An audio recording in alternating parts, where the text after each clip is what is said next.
Yes, now please share what is your understanding and you can type what is your understanding and post your power recognitions. And we're going to do the third eye power manifestation. One more round of consciousness over matter. Please go ahead and share.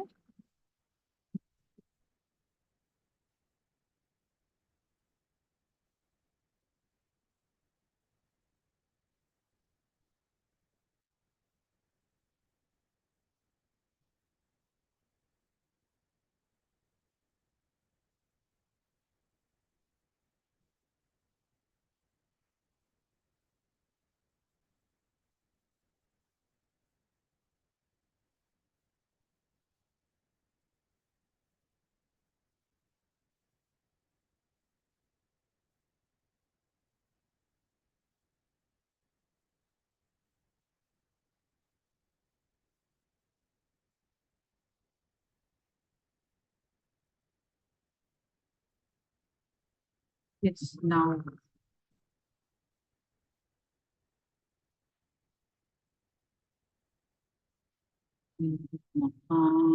Varan Asana. She was third eye. Okay. And Puja, that is feel central, focus, and I pray in the third eye. Wonderful. Yes. Now please straight, all of you please straight with your leg back straight line. And we are going to do one more round of consciousness over matter. With your object on your hand. If you're very comfortable with the hand, you can do. We were doing different things like you can close your eyes and do the manifestation. So please close your eyes. Keep the coconut in your palm. Visualize Swamiji's palm in your third eye.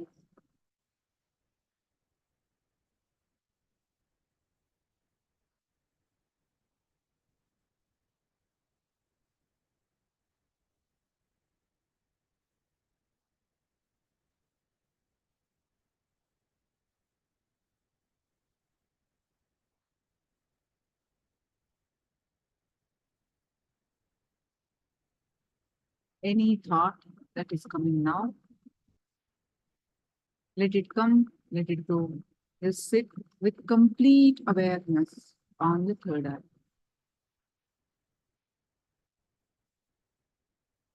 Sitting with the context that Swamiji is Paramashivoham.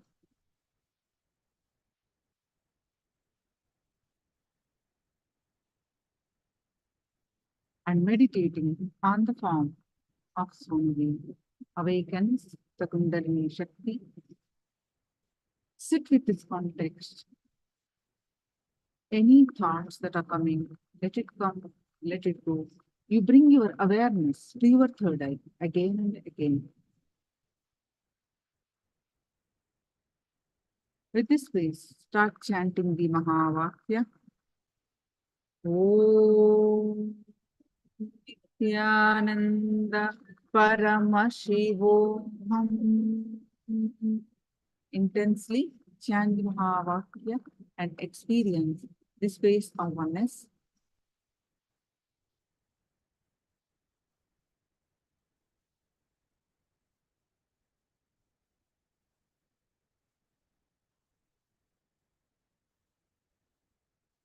With that space of oneness, declare the object on your hand to roll, to move. You can, if you're absolutely comfortable, you can decide the direction it should fall. You can decide the direction it should fall.